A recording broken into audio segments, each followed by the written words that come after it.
August 2003, a federal courthouse in Manhattan. The paperwork says Mike Tyson Enterprises, Incorporated. Chapter 11. Bankruptcy. The man whose name is on the door is 37 years old. He has earned, by most estimates, somewhere around $300 million in his career. And he is broke. $23 million in debt he cannot pay. $13.4 million owed to the IRS. $4 million to the British government. $9 million to his ex-wife. Hundreds of thousands more to lawyers and a former trainer who had to sue him just to get paid. The most feared heavyweight champion in the history of boxing has filed for bankruptcy. This is not ultimately a story about boxing. It is a story about a system that trains a man to make money but never to keep it, and a kid from Brownsville who never had any reason to believe the money would last. Mike Tyson was born in Brooklyn in 1966. His family moved to Brownsville when the bills became impossible, one of the poorest, most violent stretches of New York City. By 11, he was running with a gang called the Jolly Stompers, clearing cash registers while older kids held customers at gunpoint. By 13, by his own accounting, he had been arrested 38 times. He landed in a juvenile facility called the Tryon School for Boys, a prison for kids. There he met a counselor named Bobby Stewart, a former boxer who noticed something in the way the boy moved, pure compressed power. After a few months, Stewart said, "I know someone you should meet." He drove Tyson up to the Catskill Mountains, to the home of an old man named Cus D'Amato. D'Amato was a legendary trainer. He'd worked with Floyd Patterson, the previous youngest heavyweight champion in history. D'Amato watched Tyson hit the heavy bag and almost immediately made a prediction. This 13-year-old was going to break Floyd Patterson's record. When Tyson's mother died, D'Amato became his legal guardian. He moved into the house in Catskill and trained every day.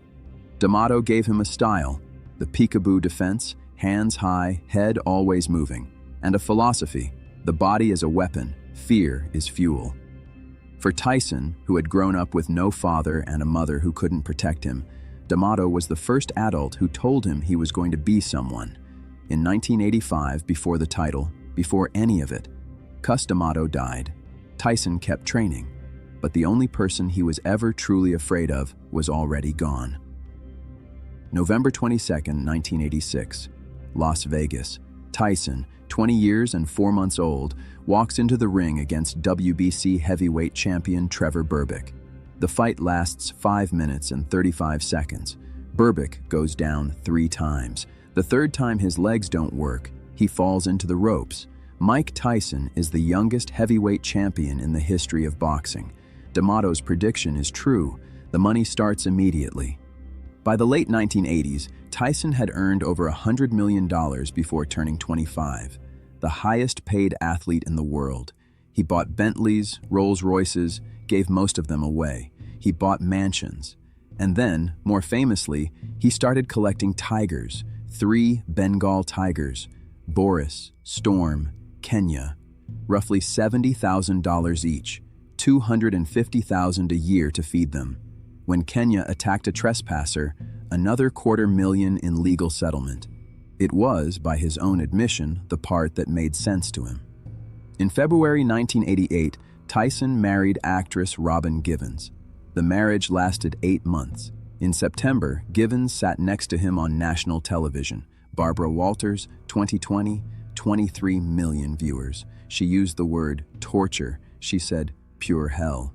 Tyson sat next to her, stared ahead, let her talk. A month later, she filed for divorce. The settlement included a contested $4.3 million mansion in New Jersey and a $2,200,000 gold bathtub. By 1989, Givens was gone, and so was the money. There was another figure standing next to him through all of this, a man with electrified white hair who described himself in the third person, Don King. The lawsuit Tyson filed in 1998 alleged King had defrauded him of more than $100 million, billing Tyson for consulting fees to King's wife, son, son-in-law, and daughter, listed as president of the Mike Tyson fan club. Tyson was paying for King's travel, security, cars, and legal fees. Tyson was financing the empire of the man who was supposed to be working for him. The lawsuit settled in 2004 for $14 million. By then, Tyson had already filed for bankruptcy.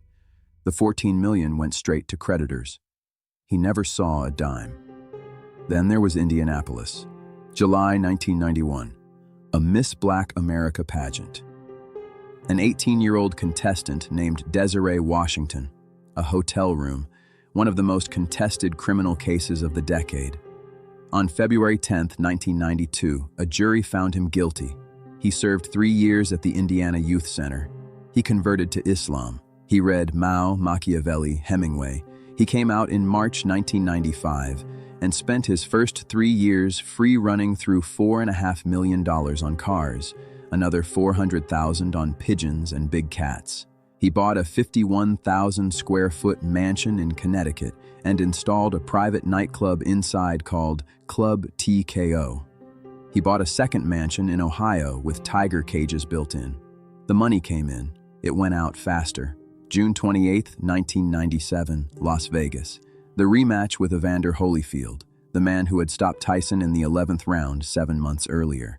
In the third round, Tyson bites Holyfield's right ear, spits a piece onto the canvas. Referee deducts 2 points and lets it continue.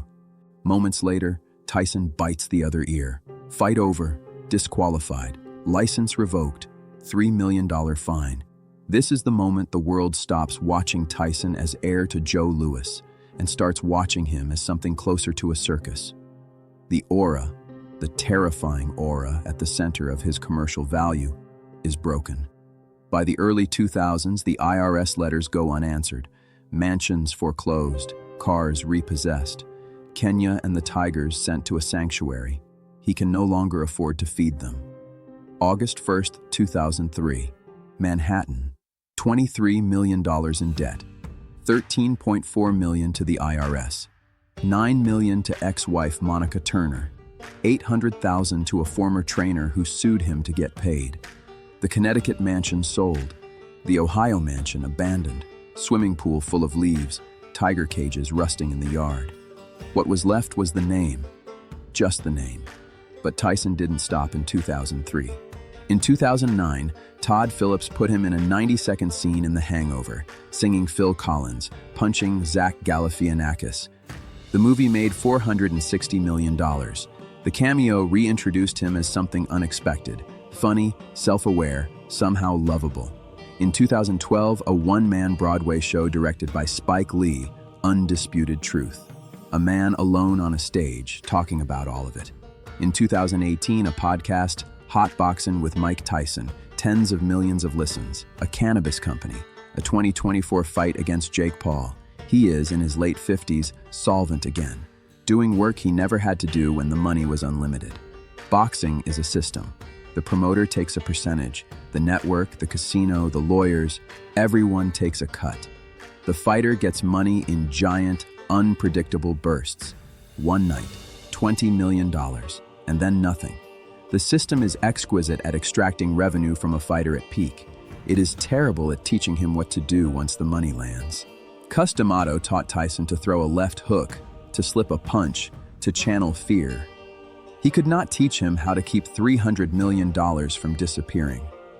When Tyson talks about his bankruptcy now, he doesn't blame Don King. He doesn't blame his wives. He says he was a kid from Brownsville with no idea what money was for. So he did what that kid does when money shows up. He bought things. He gave things away. He bought tigers because he had always wanted a tiger. The fall was slow. $1 million here, a divorce, a lawsuit, a house, another tax bill. And then one morning in August 2003, the math caught up.